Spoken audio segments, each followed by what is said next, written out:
तीन उपचुनाव में दो में कांग्रेस को काफ़ी अच्छी जीत हासिल हुई है और आंकड़ा फिर से 40 का हो गया है। किस तरह से देख रहे हैं इस जीत को? नहीं, देखिए, हमने 40 सीटें शुरुआत में हासिल की थी। और अब सारे, जब ये पूरा पटक्षेप हो गया है तो फिर हम 40 पे फिर पहुंच गए हैं, यानी कि बैक टू स्क्वायर वन। और अब दो सीटें हमने जीती हैं। श्रीमती कमलेश ठाकुर जीती हैं देरा से, एक इम्प्रेसिव जीत उन्होंने अर्जित की है। और श्री हरदीप बाबा नालागढ़ से जीते हैं, उन्होंने भी शानदार जीत हासिल की है। तो तीन में से दो सीटें हम हासिल करने में कामयाब रहे हैं, और जिसके साथ हम फिर से जो है 40 सीटों के आंकड़े पर पहुंच गए हैं। और 4 महीने की उथल पुथल के बाद, 4 महीने की राजनीतिक अस्थिरता, अराजकता के माहौल के बाद हम ये कह सकते हैं कि भारतीय जनता पार्टी का ऑपरेशन लोटस जो है प्रदेश में पूरी तरह ध्वस्त हो गया है। ऑपरेशन लोटस, जो कि एक योजनाबद्ध तरीके से भाजपा प्रदेश में लाई थी और एक बहुत बड़ी साजिश प्रदेश सरकार के खिलाफ हुई थी और सरकार गिराने का पूरा ताना बाना बुना गया था। लेकिन प्रदेश की जनता ने अस्वीकार कर दिया। जो घटनाक्रम इसमें घटित होते चले गए कि कोशिश तो शुरुआत यहाँ से हुई थी कि राज्यसभा की सीट वो एक हासिल करके ले गए, और लेकिन पूरे प्रकरण में जो 9 एमएलए शामिल थे उनमें से 6 ने अपनी विधायकी गंवा दी। तो अब ये देखा जाएगा कि क्या खोया क्या पाया। 3 विधायक रिपीट कर सके, 9 में से 6 की एमएलए-शिप जाती रही। कांग्रेस फिर से 40 के आंकड़े पे पहुंच गई, और कांग्रेस की सरकार अब पूरी तरह स्थिर स्थायी सरकार है। लेकिन ये स्पष्ट हो गया कि इस देवभूमि के लोग, इस वीर भूमि के लोग दल बदल के बेहद खिलाफ हैं। और यहाँ के लोगों ने जो ये मंडी सजी थी विधायकों की, उस प्रणाली को पूरी तरह जो है अब अस्वीकार कर दिया। और हमारे एमएलएज ने काफ़ी इम्प्रेसिव जीत अर्जित की है। तो अब हम ये भारतीय जनता पार्टी से यही कहना चाहते हैं कि आपने सरकार गिराने का प्रयास किया और आप विफल हो गए। अब समय आ गया कि आपको हिमाचल प्रदेश की जनता से माफ़ी मांग लेनी चाहिए कि हम लालच में आ गए थे। हमने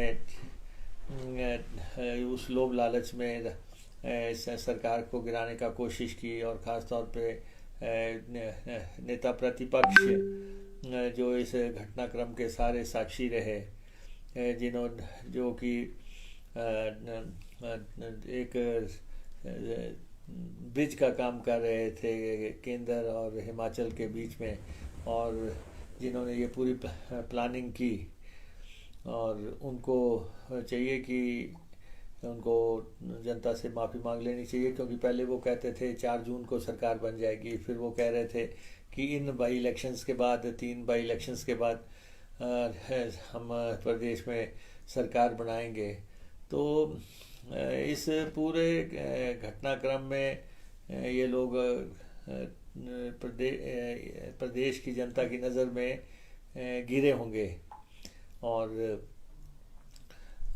कांग्रेस ने अपना बजट भी पास किया, और घटनाक्रम हुए, सुप्रीम कोर्ट तक बात गई। स्पीकर साहब ने 6 लोगों को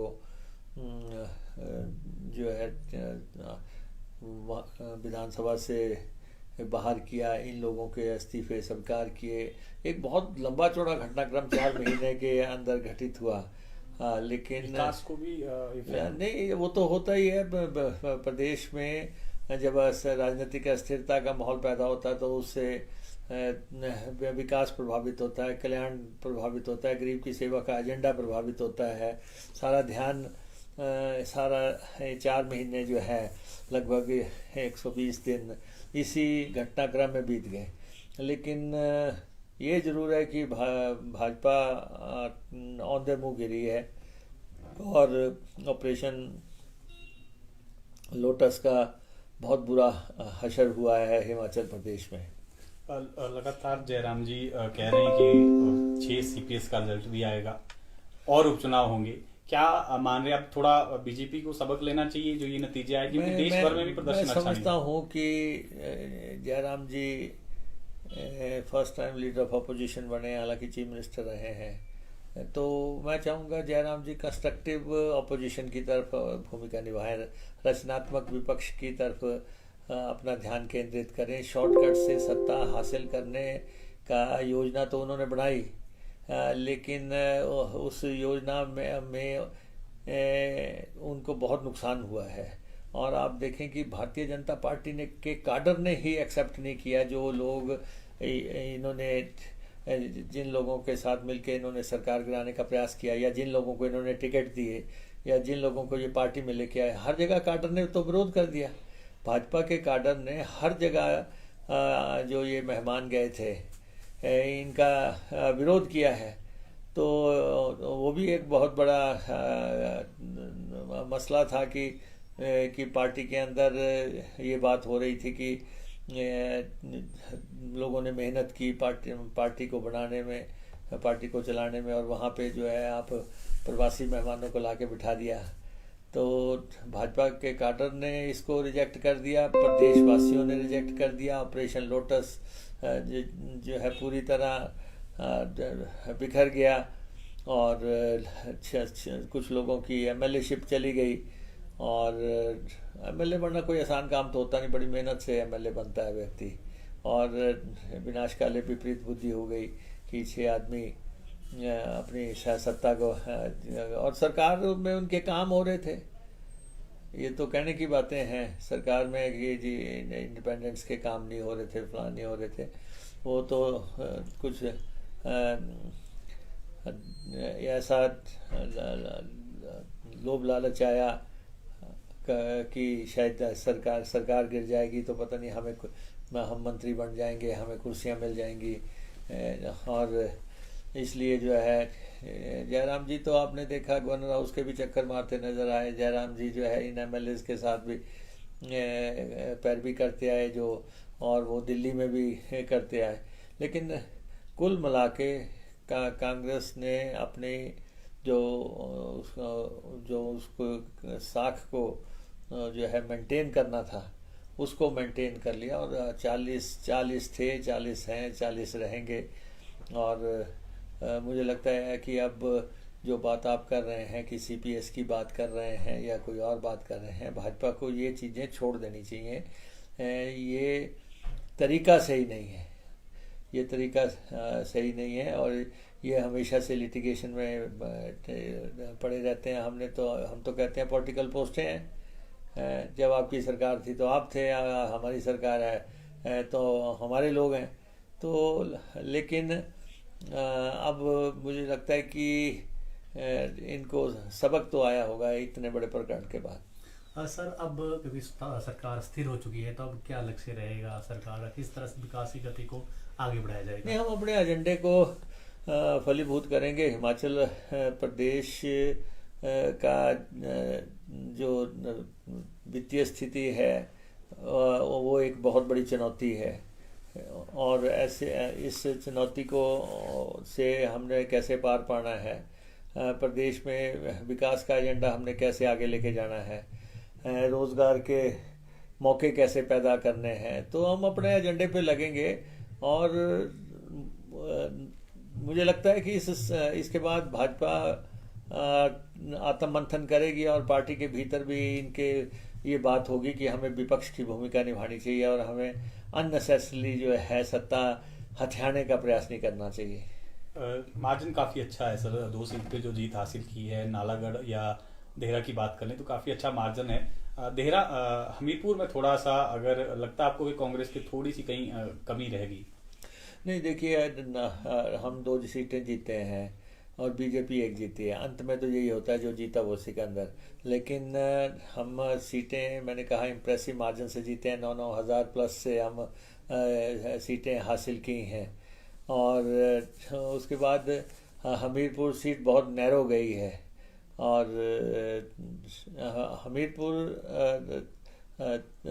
सीट भी हम हासिल कर सकते थे, लेकिन अब इस पोस्टमार्टम के में जाने की जरूरत नहीं समझता। मैं समझता हूँ कि जो फैसला जनता ने दे दिया है और वो आ गया है।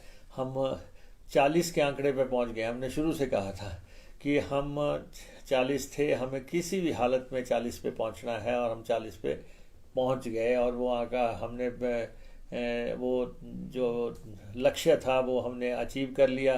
और भाजपा को ये जवाब तो देना पड़ेगा प्रदेश की जनता को। वैसे भी वोटों से तो जवाब मिल ही गया है, लेकिन भाजपा को जवाब तो देना पड़ेगा कि आखिर उन्होंने सरकार गिराने की साजिश क्यों रची, ये तोड़ फोड़ क्यों की, ये इतना 4 महीने की राजनीतिक अस्थिरता आप लोगों ने क्यों पैदा की, और क्यों आप सरकार को हटा के जल्दबाजी में काबिज होना चाहते थे।